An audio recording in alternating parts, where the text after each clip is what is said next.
Imaginemos por un momento la compra de una casa sobre plano. Se ven los dibujos del arquitecto y el proyecto luce espectacular. Ya, la típica promoción inmobiliaria perfecta. Exacto. La promoción promete una fachada reluciente, espacios abiertos, muchísima luz natural y, sobre todo, unos cimientos a prueba de terremotos. O sea, todo sobre el papel suena genial. Todo increíble. Se firma el contrato con toda la ilusión del mundo. Pero a ver, al cabo de los años, viviendo ya en esa casa, resulta evidente que las cerraduras de las puertas principales solo se pueden abrir desde fuera. ¡Ostras! Y no solo eso. Empiezan a aparecer pasadizos ocultos a los que los habitantes no tienen ningún tipo de acceso. Claro, zonas restringidas en tu propia casa. Y lo más inquietante de todo, queda clarísimo que el arquitecto original se guardó una llave maestra para entrar en el salón cuando le apetezca, sin pedir permiso. Madre mía, qué mal rollo. Totalmente. De repente, esa casa ya no parece diseñada para que sus habitantes vivan cómodamente, sino para que el constructor mantenga un control absoluto sobre el edificio. Pues fíjate que es una imagen muy potente para empezar. Bienvenidos a un nuevo análisis a fondo. Hoy tenemos sobre la mesa un texto que plantea una idea casi idéntica a esta metáfora, pero aplicada a la estructura de todo un país. Que se dice pronto. Sí, tela. El informe se titula Corrupción en España, una estructura al servicio de los partidos políticos y el clientelismo, y es un material que está asociado a la plataforma Ciudadanía y Derechos. Y bueno, es un planteamiento que no deja indiferente a nadie, desde luego. Y siguiendo con esa metáfora tuya del edificio, los apuntes que vamos a revisar hoy invitan precisamente a eso, a bajar al sótano, coger una linterna potente y revisar con lupa los planos originales de esa construcción democrática. Pero a ver, antes de encender la linterna y bajar a ese sótano, es imprescindible hacer una pausa y lanzar un aviso de navegación muy claro para quienes nos escuchan hoy. Sí, esto es fundamental aclararlo. El material que vamos a diseccionar contiene afirmaciones políticas extremadamente contundentes. O sea, es un texto que cuestiona de manera directa el sistema español desde su misma raíz. Y no se anda con rodeos, la verdad. Para nada. Por tanto, quiero subrayar con absoluta firmeza que en este espacio, quienes conducimos la charla no tomamos partido. No nos posicionamos ni respaldamos estas posturas en absoluto. Efectivamente, nosotros somos completamente neutrales aquí. Eso es. Nuestra misión exclusiva es desgranar, analizar y exponer de manera totalmente objetiva las ideas que están plasmadas en los apuntes originales. Operamos únicamente como guías a través de esta información. Tal cual.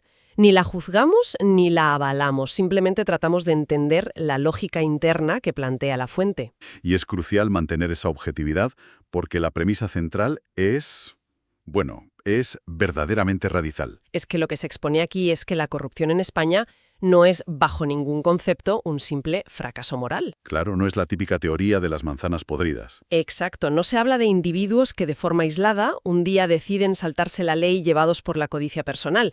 La tesis es que estamos ante un problema estricto de arquitectura institucional. O sea, de los planos de la casa. Eso es decir, que el propio diseño del sistema, las reglas del juego fundamentales, no solo facilitan, sino que incentivan que estas prácticas ocurran de forma sistemática. Pues vamos a entrar de lleno en esto, porque el gancho que plantea la fuente es tremendo.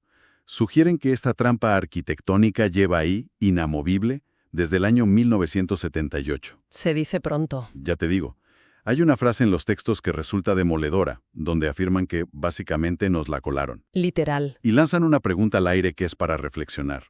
Dicen, a ver, ¿quién se leyó realmente la Constitución? Porque claro, para entender un problema en los planos de un edificio hay que ir al origen normativo.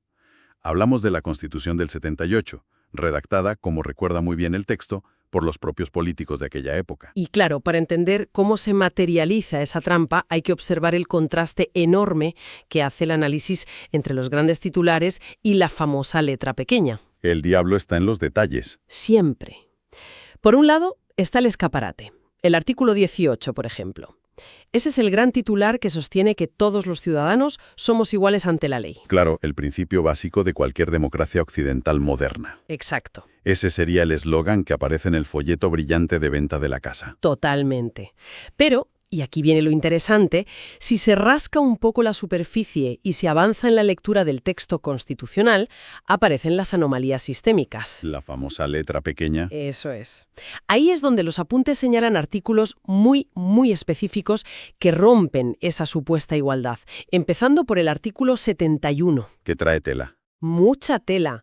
Este artículo establece de forma clara la inviolabilidad e inmunidad de diputados y senadores, además de su aforamiento exclusivo ante el Tribunal Supremo. O sea que no les puede juzgar un juez normal.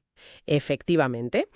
Luego está el artículo 102, que dicta que el presidente y los demás miembros del gobierno también disfrutan de esa responsabilidad criminal regulada, de modo que, de nuevo, solo el Tribunal Supremo puede juzgarlos. Ya. Y bueno, no podemos olvidar el artículo 56.3, que consagra la inviolabilidad absoluta del rey. Madre mía, es que este es como descargarse una aplicación nueva en el teléfono móvil. A ver, Tú aceptas esos larguísimos términos y condiciones sin mirar porque el eslogan comercial en la pantalla principal dice software 100% libre e igualitario. claro, le das a aceptar y listo. Eso es.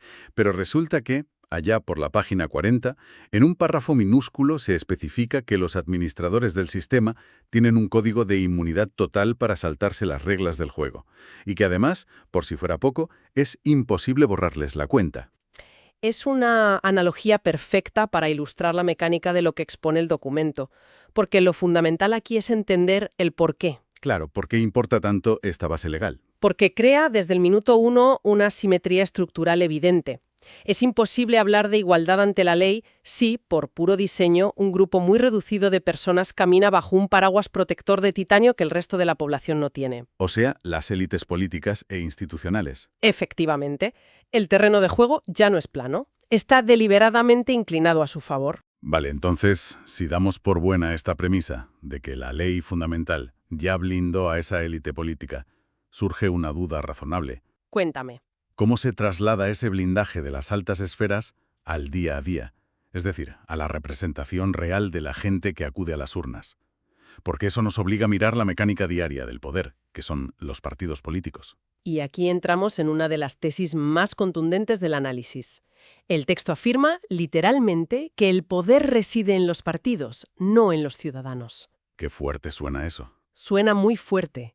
Y el mecanismo que utilizan para justificar esta afirmación es el sistema electoral de listas cerradas y bloqueadas. Que es, bueno, exactamente el sistema que rige en España para todo. Elecciones generales, autonómicas, municipales. Para todo. Y, a ver, en un sistema de listas cerradas, el votante no está eligiendo a un representante individual que vaya a dar la cara por su distrito o su provincia. No votas a una persona con nombre y apellidos que conozcas de tu barrio. Para nada. Estás votando a un bloque hermético, una lista de nombres que ha sido elaborada, ordenada e impuesta por el jefe o la cúpula del partido en un despacho. Vale, entiendo el mecanismo. Pero me gustaría ser un poco de abogado del diablo un momento. ¿Dispara? ¿No es necesaria cierta disciplina de partido para que un país sea gobernable? Porque, a ver, si en el Congreso hay 350 diputados y cada uno vota lo que le da la gana según su conciencia o lo que le piden en su región, Sería complicado, claro. el gobierno colapsaría en una semana. Sería un caos legislativo absoluto, ¿no? Es una objeción muy válida y de hecho es el argumento clásico para defender este modelo, la famosa estabilidad. Sin embargo, lo que critica la fuente no es la existencia de cierta cohesión, es la anulación total del individuo. O sea, que se pasan de frenada con la disciplina. Totalmente. Al depender de esa lista cerrada para mantener su escaño, su futuro político y, oye, su sueldo. Claro, su modo de vida. Eso es. El diputado desarrolla una dependencia puramente vertical. Su supervivencia no depende de lo bien que defienda los intereses de quienes le votaron en su provincia, sino de su obediencia ciega a quien redacta las listas. Ya, el líder del partido. Exacto. De esta forma, la lealtad política sustituye por completo a la responsabilidad institucional. El representante mira hacia arriba, hacia el líder, en lugar de mirar hacia abajo, hacia el ciudadano. Y fíjate, leyendo las notas, hay un momento donde esta obediencia ciega se lleva al extremo con una ironía fantástica. Sí, lo del teatro gigante. Eso es. Hay un comentario en los apuntes que sugiere que, dada la estricta disciplina de voto que existe en España, el Congreso de los Diputados es en la práctica un teatro gigante. Es que es muy agudo ese comentario. Bromean diciendo que podría funcionar perfectamente con un solo representante por partido. O sea, imagina la escena, un hemiciclo enorme, casi vacío, con solo 4 o 5 personas levantando la mano en representación de todo su bloque. Tal cual. Y el remate es genial, porque sugieren que todo el espacio que sobraría en el edificio del Congreso, todos esos asientos vacíos, se podrían destinar a construir esa vivienda social que los gobiernos prometen incansablemente en campaña y que luego nunca llega a materializarse. Es un sarcasmo muy afilado, desde luego, pero encierra una verdad estructural que el texto define como partidocracia. Partidocracia. Eso es, el partido lo absorbe todo. El ciudadano acude a las urnas y emite un voto, por supuesto, pero la trampa radica en que delega su soberanía en una maquinaria que, una vez instalada en el poder, opera bajo sus propios incentivos de supervivencia. Ya. No opera bajo los incentivos de la sociedad, sino los suyos propios. De acuerdo, entonces la maquinaria del partido lo controla todo desde dentro. Pero a ver, en cualquier democracia que se precie, si el poder legislativo está tan controlado por las cúpulas, tiene que haber alguien desde fuera vigilando, ¿no? Debería. Alguien que ponga un freno. Y eso nos lleva directamente a un concepto que, bueno, se enseña en cualquier clase de educación cívica básica, la separación de poderes. Que es precisamente la gran ausencia que denuncia este informe. Ostras. Sí. Para ilustrarlo, el documento viaja a los orígenes del constitucionalismo moderno, a la Declaración de los Derechos del Hombre y del Ciudadano del año 1789. Casi nada. Y se detiene en el artículo 16, que viene a decir algo muy simple pero devastador. Toda sociedad en la que no esté establecida la garantía de los derechos ni determinada la separación de los poderes carece de constitución. Vamos, que sin separación estricta, el documento no vale ni el papel en el que está escrito. Esa es la conclusión.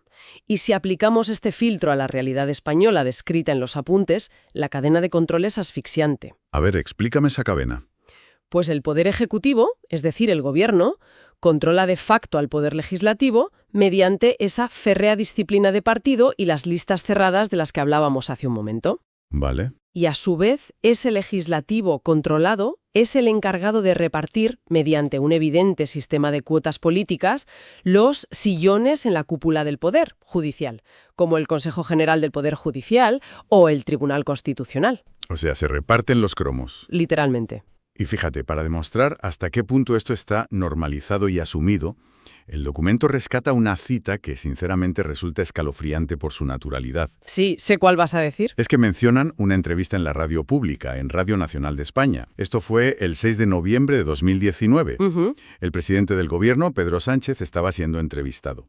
Y en un momento dado lanzó la pregunta retórica, cito textualmente, ¿la fiscalía de quién depende? Ostras, es que fue un momento televisivo y radiofónico tremendo. Claro, y cuando el periodista, que se queda un poco sorprendido, responde, pues, del gobierno, la respuesta final del presidente es un simple, pues ya está.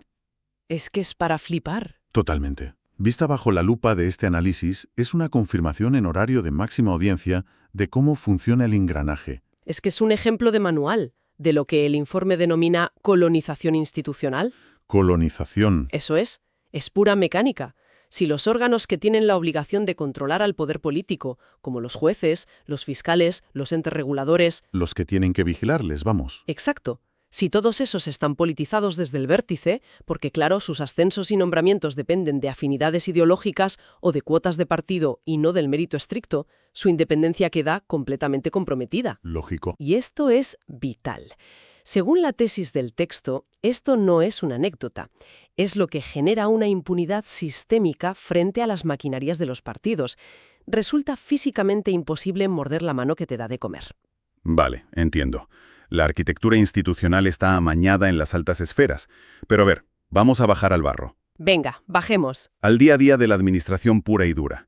Porque una cosa es controlar el nombramiento de un juez del Supremo, que queda como muy lejos, y otra muy distinta es robar dinero público, conceder contratos a dedo y que absolutamente nadie en una oficina se dé cuenta o pueda pararlo. Claro. ¿Cómo opera la corrupción en la sala de máquinas sin que el sistema colapse de inmediato? Pues aquí es donde el texto detalla las herramientas prácticas del clientelismo. ¿Cómo se garantiza esa impunidad en la práctica, en el día a día? Empecemos por lo que definen como el muro judicial. El muro. Sí. La justicia no solo está controlada por arriba, sino que por abajo está diseñada para ser desesperadamente lenta. Hay una saturación endémica en los juzgados, agravada por las famosas macrocausas. Ah, esos juicios por corrupción política que acaparan portadas de telediarios durante una semana y luego, ¡puf!, desaparecen. Exacto. Nadie vuelve a saber de ellos. Se convierten en expedientes titánicos, con cientos de miles de folios, que tardan años, a veces décadas, en instruirse. ¿Y qué pasa con eso? Pues, ¿cuál es el resultado matemático de esa lentitud extrema? Que muchos de los delitos terminan prescribiendo antes de llegar a una sentencia firme. La lentitud elimina cualquier tipo de efecto disuasorio. Ya veo. Y supongo que si encima el político investigado resulta ser uno de esos aforados del artículo 71 que mencionamos al principio, la lentitud se multiplica por 1000. Se multiplica y directamente se bloquea. ¿Cómo que se bloquea? A ver, si un juez ordinario descubre indicios de corrupción contra un diputado nacional o un senador, no puede investigarlo. Tiene que paralizarlo todo y elevar el caso al Tribunal Supremo. Vale, al Supremo. Pero el Supremo no puede actuar libremente. Tiene que solicitar permiso al Congreso de los Diputados. Espera. O sea, a los compañeros de partido del investigado. Efectivamente, les tiene que pedir permiso para poder procesarlo. Este trámite, tan burocrático, se conoce como el suplicatorio. A ver si lo entiendo, porque esto es de locos. Es como instalar un sistema de alarma carísimo en la cámara acorazada de un banco. Pero resulta que está configurado de tal manera que cuando detecta a un ladrón forzando la caja fuerte, la empresa de seguridad tiene que llamar por teléfono al ladrón y pedirle permiso oficial para poder hacer sonar la sirena. Tal cual. Es que es un cortafuegos completamente absurdo. Es un cortafuegos diseñado a medida, diría yo. Y bueno, una vez que tienes la impunidad garantizada en caso de que te pillen, falta el mecanismo para desviar el dinero sin que se note. Claro, el botín. Aquí el informe se apoya en datos de Transparencia Internacional, señalando que el gran agujero negro es la contratación pública. El dinero de los impuestos en movimiento constante. Efectivamente. ¿Y cómo se eluden los controles técnicos que se supone que tiene la Administración para esos contratos? A ver. Pues mediante un abuso flagrante de procedimientos negociados sin publicidad, con muchísima discrecionalidad política y de manera muy destacada la técnica de la fragmentación artificial de contratos, o lo que comúnmente se conoce como trocear contratos. Trocear. Vamos a explicar cómo funciona esto del troceado, porque, a ver, suena como muy técnico, pero en realidad leyendo los apuntes es un truco bastante burdo, ¿no? Es muy simple, la verdad. La ley establece unos topes económicos. Por ejemplo, si una obra o un servicio cuesta más de 15.000 euros, la Administración está obligada a convocar un concurso público. Que es un proceso abierto, transparente, sometido a muchas auditorías. Exacto, que lo puede ver todo el mundo. Pero si el importe es menor a esos 15.000 euros, se considera un contrato menor. Y eso se puede adjudicar directamente, a dedo, a la empresa que el político decida. Ah, amigo. Así que si yo tengo un proyecto que cuesta 100.000 euros y se lo quiero dar a un amiguete mío sin que nadie me moleste o me pida explicaciones, Pues, en lugar de sacar a concurso ese contrato de 100.000 euros, lo que haces es dividirlo artificialmente en 7 contratos distintos de 14.900 euros cada uno. ¡qué barbaridad! Oficialmente, ninguno supera el tope legal. Todos son menores, se adjudican a dedo a la empresa del amigo, no hay concurso público, se evita la fiscalización exhaustiva y el dinero fluye sin obstáculos formales. Tela marinera. Pero un momento. La Administración tiene auditores. Sí, claro. O sea, existe el Tribunal de Cuentas cuya única función en esta vida es revisar precisamente que las administraciones públicas no hagan este tipo de trampas. ¿Dónde están mirando entonces? A ver, el Tribunal de Cuentas existe, sí, pero el documento nos devuelve otra vez a la casilla de salida. No me digas. ¿Quién nombra a los miembros de este tribunal? ¿Los partidos políticos? Bingo, a través del Parlamento.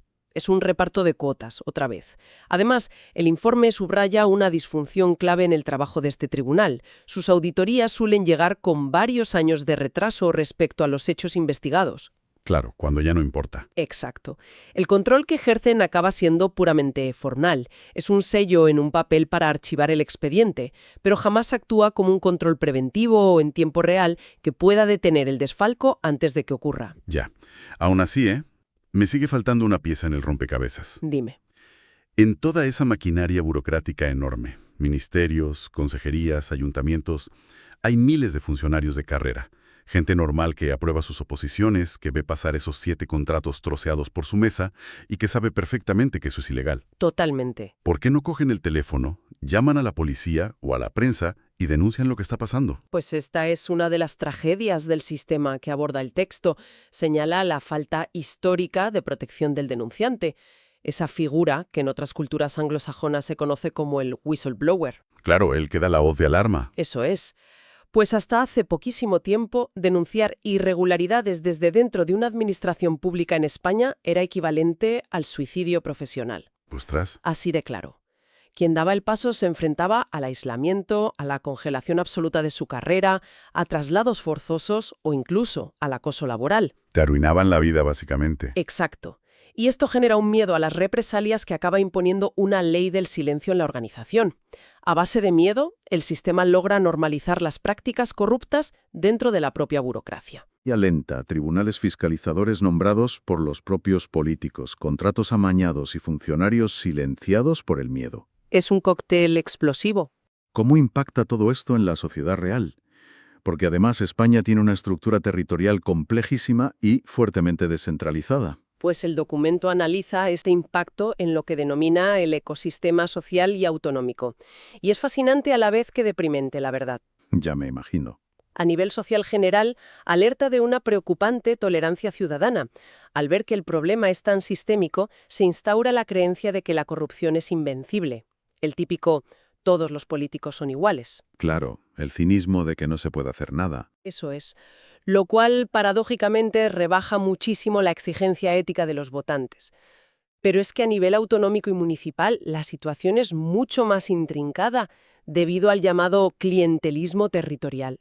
Redes de favores a nivel local, ¿no? Exactamente. En muchos territorios, la frontera entre el partido político que gobierna y la administración pública desaparece por completo. Se funden. Se tejen redes inmensas de dependencia económica mediante subvenciones, contratos públicos a empresas amigas y miles de nombramientos a dedo.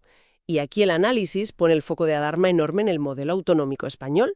¿Y por qué específicamente en el modelo autonómico? Porque ha sido la excusa perfecta para multiplicar lo que se conoce eufemísticamente como entes instrumentales. Entes instrumentales. Sí, estamos hablando de un enjambre de miles de empresas públicas, consorcios, observatorios, agencias, fundaciones. O sea, lo que en el lenguaje de la calle en el bar se suele llamar chiringuitos, vamos. Ese es el término popular, chiringuitos. ¿Y por qué se crean tantas fundaciones o empresas públicas paralelas si ya existe una consejería o un ministerio que hace ese trabajo? Esa es la gran pregunta. Pues porque una empresa pública se rige en gran parte por el derecho privado. Es decir, tiene mecanismos de contratación de personal y de servicios muchísimo más laxos y opacos que la Administración General del Estado. Ah, o sea que pueden fichar a quien quieran y comprar lo que quieran sin tanta auditoría. Efectivamente. Permiten manejar ingentes cantidades de dinero público esquivando toda la rigidez y los controles de las leyes administrativas. La síntesis que hacen los expertos en el texto se resume en una máxima casi matemática. A ver. A mayor multiplicación de estructuras administrativas paralelas, mayores son los puntos ciegos y de captura para la corrupción. Matemática pura. Pues después de este recorrido exhaustivo por los sótanos y los planos del edificio, creo que es necesario dar un paso atrás y observar la estructura en su conjunto. Sí, coger un poco de perspectiva. Exacto. Si hubiera que condensar todo este inmenso volumen de información que aporta la plataforma Ciudadanía y Derechos, a ver, ¿cuál es la gran conclusión? ¿Qué significa todo esto que hemos hablado hoy? Pues para cebrar el análisis con rigor, lo más adecuado creo que es recurrir a la cita que vertebra y da sentido a todo este documento que hemos analizado. Es una máxima de Antonio García Trevijano. El histórico jurista. Sí. El fundador de la Junta Democrática allá por 1974. La fuente utiliza sus palabras para concluir de forma totalmente rotunda, que cito textualmente: «La corrupción en España no es meramente un problema moral, sino un estricto problema de arquitectura institucional». Ahí está la clave de todo. Es que cuando fallan de forma sistemática los controles independientes, cuando la justicia es lenta, está saturada y sus cúpulas están politizadas, Sí. cuando la representación es indirecta, porque claro, el diputado depende del favor del líder y no del voto libre del ciudadano, y cuando la fiscalización económica llega siempre tarde o directamente se esquiva mediante empresas públicas fantasma. ¿Qué pasa entonces? Pues la conclusión lógica es que la corrupción deja de ser un accidente lamentable, pasa a ser un riesgo estructural ineludible. Es un ecosistema perfectamente diseñado, tolerado y mantenido para operar exactamente de esa manera. Es que es una de esas conclusiones que te obligan a mirar las noticias de cada día con unas gafas completamente distintas. Te cambia la perspectiva por completo, sí. Y esto invita a dejar una última reflexión flotando en el aire para darle unas cuantas vueltas en casa, volviendo a la casa mal diseñada de la que hablábamos a mismísimo principio. ¿La de las puertas cerradas? Esa misma. Si el sistema, desde sus mismos cimientos en el 78, está arquitectónicamente pensado para blindarse, para proteger a los partidos políticos y asegurar su impunidad estructural, Ujú. a ver, ¿es siquiera matemáticamente posible reformar esa estructura desde dentro? Es decir, ¿se puede arreglar esa casa utilizando los mismos ladrillos defectuosos y las mismas herramientas trucadas que dejó el arquitecto original? Es una buena pregunta. ¿Se soluciona botando cíclicamente las distintas ramas de esa misma maquinaria que se beneficia de las grietas? ¿O un fallo estructural de esta inmensa magnitud requiere obligatoriamente hacer borrón y cuenta nueva con unos planos totalmente distintos? Ahí queda la duda para quienes nos escuchan. Una reflexión potente para terminar. Muchísimo. Gracias por acompañarnos en este análisis a fondo. Hasta la próxima.